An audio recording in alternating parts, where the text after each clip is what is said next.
Yeah, just a quick review of Theraband Resistance Bands. These I got on Amazon. So basically, if you look at Amazon and you just type in Theraband Resistance Bands, you'll be able to find these particular ones that I'm talking about. So basically, these are used to strengthen muscles. They're actually made of natural rubber latex. So the whole point is, you use these for resistance to make your muscle stronger. So like I say, in order to make a muscle stronger, you need to challenge the muscle and give it a reason to get stronger. So for instance, if you can take a 1 pound weight and you can lift it 10 times, and every day you lift that 1 pound weight 10 times, and Wednesday you lift it 10 times, Friday 10 times, you're not going to get any stronger because the muscle says, hey, I can already do that. I don't need to lay down any more muscle tissue, to get any stronger. So I don't have a reason to, so I'm not going to get any bigger, even though you're lifting that same dumbbell every day.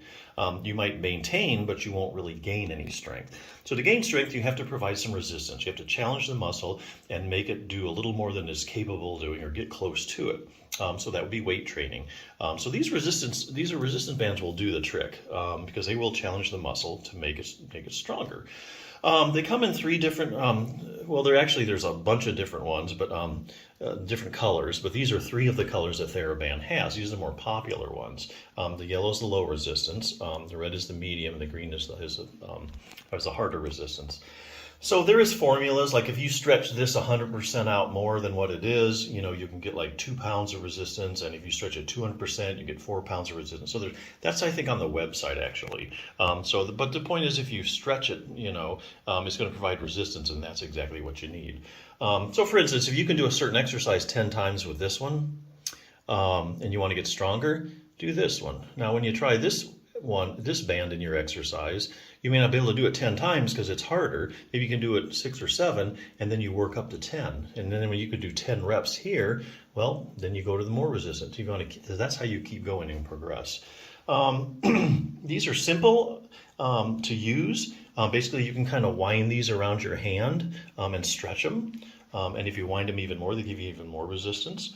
So I really like that they're really simple. Like if you're going on vacation and you need to keep up with your exercise, you can just throw these in your suitcase. And that's what I really like. They're not anything like, like a dumbbell or, weights that have plates on them. So they're really portable. I really like that.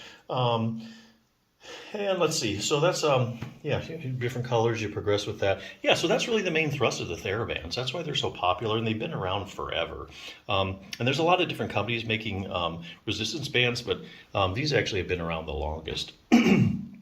So these are probably more the tried and true. So I would definitely recommend these.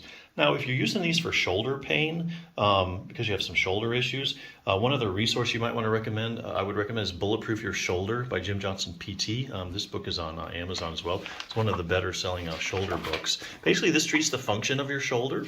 And it has a little program that takes you like probably 10 minutes or less to do. And basically, it'll have these different steps. Like I said, the exercise take you less than 10 minutes, and you can use the resistance bands with this. One is creating a highly stable joint. So here again, if you want to, the shoulder is a very shallow ball and socket joint, and it depends heavily on muscles for support, unlike your hip, which is a deep ball and socket joint, and most of its stability comes from just, the bony architecture, but not so with the shoulder. Shoulder is just a shallow ball and socket joint. It really needs the muscles to give it stability. That would basically be your rotator cuff. So this one is creating a highly stable joint by getting a lot of good rotator cuff stability, strength. So this gives you exercise for your rotator cuff. Step 2 is building a solid base. Well, you can have a really strong rotator cuff, but your shoulder operates on a base called your scapula or your shoulder blade. So there's certain scapular muscles that key muscles you need to be strengthening so that your shoulder has a stable base to work on. Optimal flexibility has some stretches. Even fine-tuning proprioception, finding that a lot of people with shoulder problems have decreased proprioception. That's your position sense, so it includes that. So yeah, this is just a really solid evidence-based program. I really like that it's evidence-based. It's not just somebody saying, hey, try this, try that. This is a very specific set of guidelines that you do, and it tells you what to do each day of the week. So just something to consider then. And you can use the resistance band. But hey, these bands here, even if you don't have a shoulder problem, you can use these for your legs. You can use these. I've even seen these used in studies for your neck. you know, doing like neck flexion and that kind of stuff, you know, bending your neck certain ways against these bands. So these are just multi-purpose and very portable. So if you're looking in the market for something like that, definitely check them out.